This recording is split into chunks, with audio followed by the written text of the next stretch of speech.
When was the decision made to cancel this? Was it first thing this morning? It was first thing this morning. So I was made aware at 8 a.m. this morning that we did not have the necessary resources to deliver the parade today. And later on, I found out what happened. So it's totally on our part that was a mistake happened. So we did not request all the resources that we needed today to deliver the parade.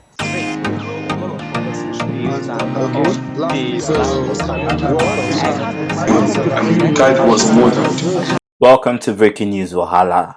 Montreal's Pride Festival was cancelled on the 7th of August 2022. The Pride Festival was supposed to be held at Montreal, Quebec, Canada, in the French province, or rather the French-speaking province of Canada, to the French-speaking people of Canada, where queer rights and human rights activists were supposed to stand on the front and speak and remind people that Pride still is and remains a protest and inclusivity for humans and queer people of all race, all color, and of all group.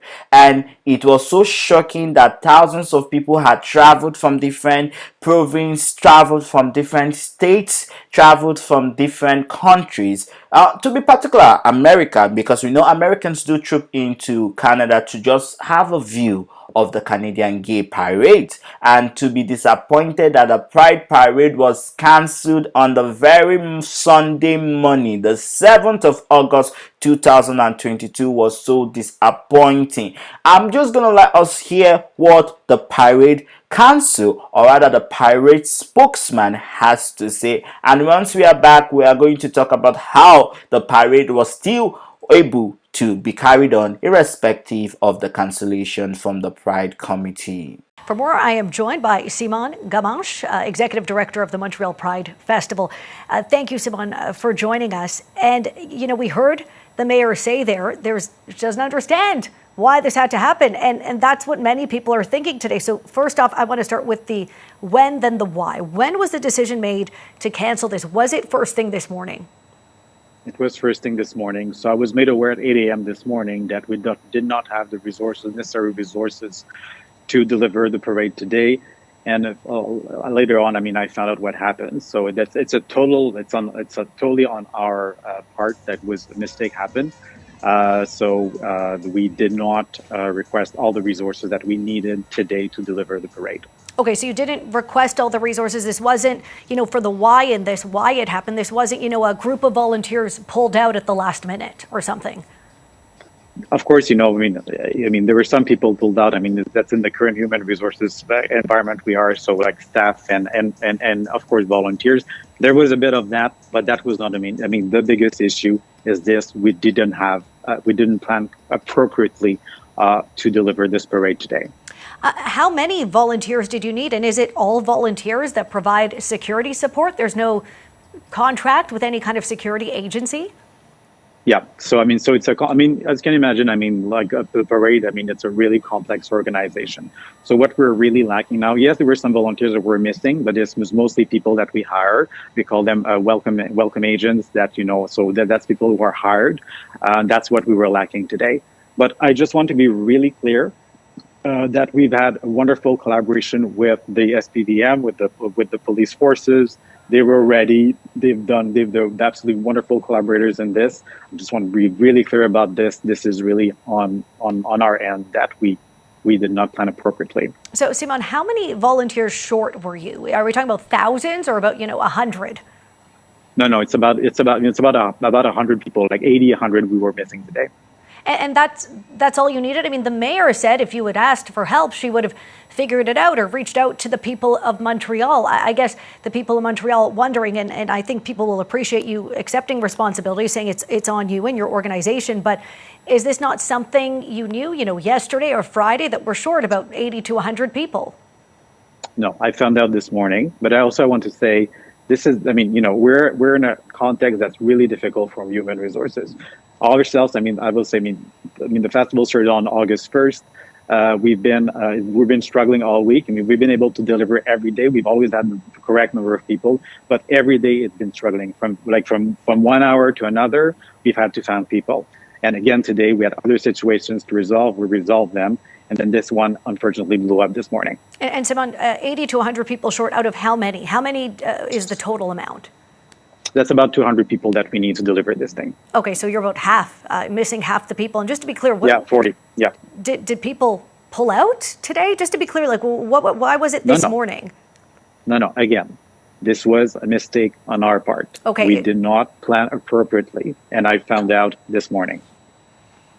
What do you say to the people of Montreal? I mean, is there an opportunity to make this happen in a week or two? Well, we're working on it right now. So we're working on it. We have great collaboration with our partners right now. And so we hope to make an announcement as soon as possible. Yes, Montreal Pride is a festival, but the essence of what we do is in the parade. This is fundamental. This is where we know we carry our demands. So we're really working hard to organize something really fast. I sense the disappointment in your voice, Simon. I mean, I imagine it's disappointing as a leader to have to say that our organization dropped the ball, but we've been struggling. Looking back, what could have mitigated this? What could have prevented this from happening?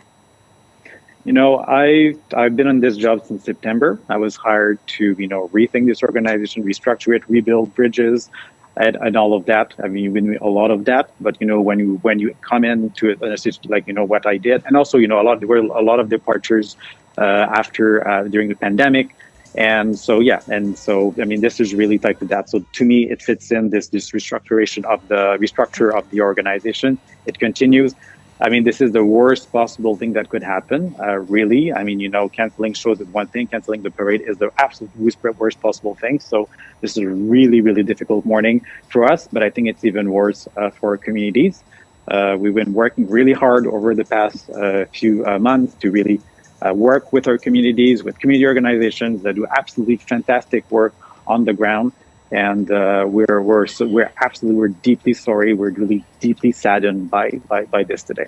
Welcome, viewers. Thank you for taking your time to watch that clip. We have heard it all by yourself from the horse's mouth. The parade was cancelled on the Sunday morning, 7th August 2022. People had traveled from different provinces, different states, and different places in Canada to observe the annual queer, or rather gay parade or Quebec parade that is always held or usually held in Montreal in August. It was not held previous year because of the pandemic. The pandemic had taken a toll on most of the volunteers. As you heard from the spokesperson from the Montreal Pride Committee, he had said that the pride was supposed to hold, but on the very morning of the Pride, that was when he knew that he was missing volunteers. This sparks a lot of questions in our mind and in our heart. As a leader, how unprepared was the council not to know 2 days, 3 days, or even a week before that you are lacking manpower for a parade that was supposed to happen? What were your planning strategy? How did you adequately prepare for Montreal's Pride? It is one thing to come out to say, I apologize, I take the balls, we failed and we failed woefully. But it is annoying to the spirit that you discovered on Sunday morning, on the day the parade is supposed to hold. You are telling us indirectly that this parade means nothing to you and your organization. You're telling us that you are incapable of hosting and financing and running this parade. You are telling us the person we hired in place to make sure things should be in order is not ready for this job.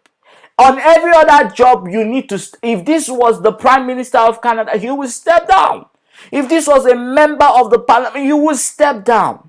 So instead of you just saying you are sorry and just tendering an oral apology, we expect you to step down. That is the honest truth. Step down from the position because you have proven, you have shown you are not capable of hosting and running this event. The second thing is, During this interview, he did not even explain how he is going to prevent, or if they had a backup plan to make sure this Pride event is held. He says calmly, we will think about hosting it in 2 or 3 weeks and see what you can do. Are you telling us from January to August you did not have adequate time to plan? Your organization was not even, let us say you are so nonchalant and you did not even think of it, and let us say it's this month, or early last month or late last month rather, you began to know and you began to prepare. You did not know, you did not have manpower. You did not reach out and say, see, we are slacking, we need help. You are missing 40% of volunteers that are supposed to be security agents or security volunteer to make sure the Pride event is held. This shows us you do not take where people, you do not take our demand, you do not take our community seriously. Tendering an open apology to our community is not enough. Resigning and stepping down is one way to show that you are truly sorry for what you have done. And again, if you just knew on that Sunday morning that you are incapable, or what's the other word I could use, you're not ready for this job, why don't you simply resign? Sir, please resign. Give it to your vice deputy, give it to the next person in line. That way, and then apologize. Your apology should be, I am sorry, I'm inadequate to run this festival. I have failed this community, and to show that I'm truly sorry for my incompetence, I will step down for a while, or I will tender my resignation later, so that someone who has the mental capacity, the human capacity, and the time to adequately run this festival will do it. But irrespective of all these events and all this casala that bust, or all these troubles that happen at Montreal, one thing I'm amazed, and one thing I love about our community, and one thing I love about Canadians, one thing I love about us, is that we do not stop, we will not relent, and we will not take a break until we continue to remind, continue to demand, and continue to reinforce our statement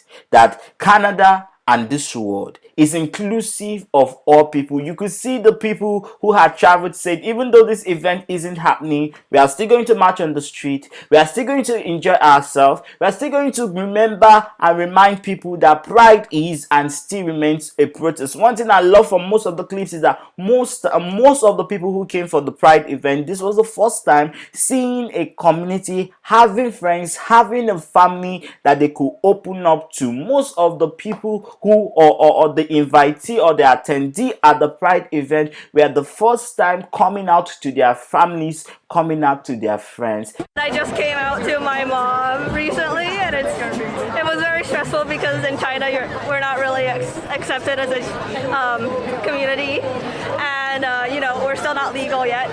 So it's very important for me to be here. It's very exciting, and I'm really, really happy. That still tells us this is why Pride is important. Pride is important to remind the younger generation, to remind the people in the closest, to remind the people who have not fully come to embrace themselves, that there are people like you, there are people who understand what you're going through. And if you need a shoulder to lean on, remember you have a community. Even if your own immediate family or your own supposed hereditary community does not see you valuable, we in Canada see you valuable. We in Canada appreciate you. We in Canada will tend to give our shoulder for you to lean on. And it's amazing. So see, remember, Pride is all about showing love. Pride is all about protesting. Pride is all about speaking out. And I love that the people of Montreal carried on their festivity, carried on their pride, in regardless of all these incompetency. What's the word?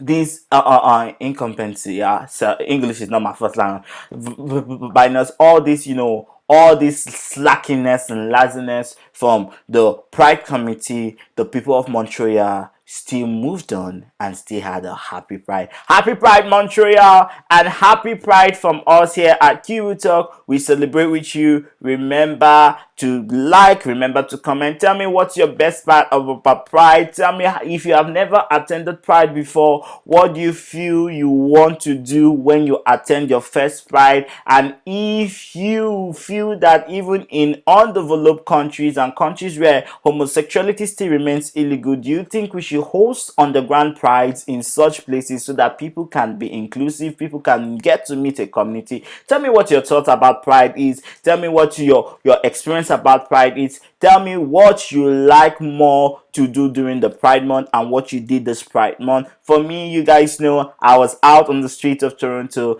creating awareness about what's going on in Nigeria. Our awareness and our shout has gotten to ears that matters, and we are seeing changes in Nigeria. I'm happy to say, thank God that God marks me as one of the change in the LGBTQ community in Nigeria. And again, I remain Chimose Henry Ahona. Thanks for watching Q Root Talk. Remember to subscribe, remember to share, remember to love, and peace out.